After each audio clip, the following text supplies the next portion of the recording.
আমি একটা নারী, সেই নারী হয়ে আমি রাতের বেলা এখানে শাহবাগ অবস্থান করি কি জন্য করতেছি?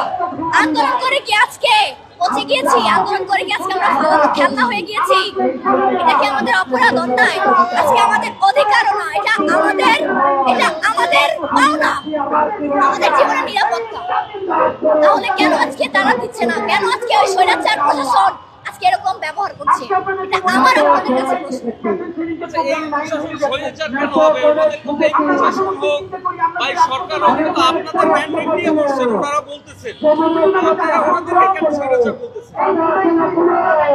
আপনারা একটা জিনিস হয়তো দেখেছেন, আমরা গতকালকে সকাল থেকে একদম সুস্থভাবে শৃঙ্খলভাবে আমরা গাড়ি অলরেডি চলতে দিয়েছি। তাহলে এখন কেন এই পুলিশ প্রশাসন এসে উশৃঙ্খলা করলো?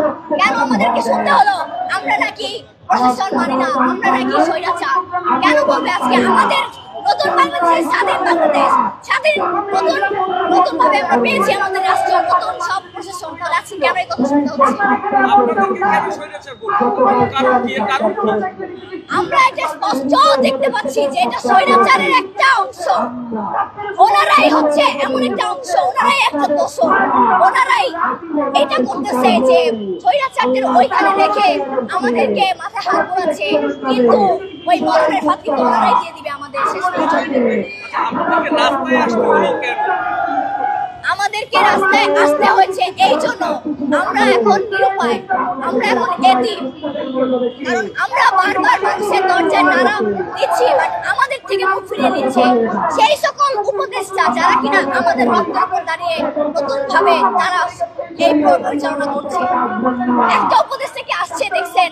তাদের দায়িত্ব ছিল না আমাদের খোঁজ নেওয়া যে আমরা রাস্তায় এত মানুষ এসেছি বা কিভাবে আছি? তাদের কি উচিত ছিল না? এটা তো তাদের দায়িত্ব, তাদের উচিত রাষ্ট্রভাবে নাগরিকত্বটা বজায় রাখা। কেন পরিপূর্ণ করছে না সেটা বড় কথা না, কথা হচ্ছে সরকারের পাশে লেজুর কারা আছে। সরকারের পাশে যদি লেজুর থাকে, সরকারের পাশে যদি ফ্যাসিস্টের মতো কিছু দালালেরা এখনো থাকে, ওই সরকার কোনোদিনও পারবে না কিছু করতে। ওই সরকারকে তারা অলরেডি পুতুল বানিয়ে রেখে দিয়েছে।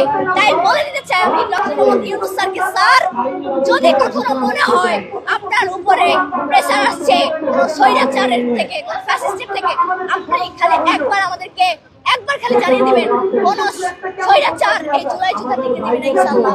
36শে জুলাই যেভাবে দেখিয়ে দিয়েছিলাম আবারও দেখিয়ে দিব ইনশাআল্লাহ আপনার জন্য। সেটা কারা? সেটা হচ্ছে আমরা তো বুঝতেই পারতেছি আমাদের লেজু তো অবশ্যই আছে। আপনি সচিবালয়ের মতো জায়গায় যান, সচিবালয়ের চেয়ারে যান, দেখেন এখন অর্ধেক থেকে 100-এর মধ্যে 59% অলরেডি এখন ফ্যাসিস্ট। তাহলে তারা পরিচয় কিভাবে করতেছে? কিভাবে তারা এত খবর পাচ্ছে? কিভাবে তারা মাইলস্টোনে কিছুদিন আগে দুর্ঘটনা হলো, এটা একটা পরিকল্পিত, এটা একটা পরিকল্পিত একটা দুর্ঘটনা। তাহলে কেন উনি পুরাতন একটা আপনার প্লেন দিয়ে একটা এয়ারপোর্টে যে এরকম একটা কাজ হবে কেন?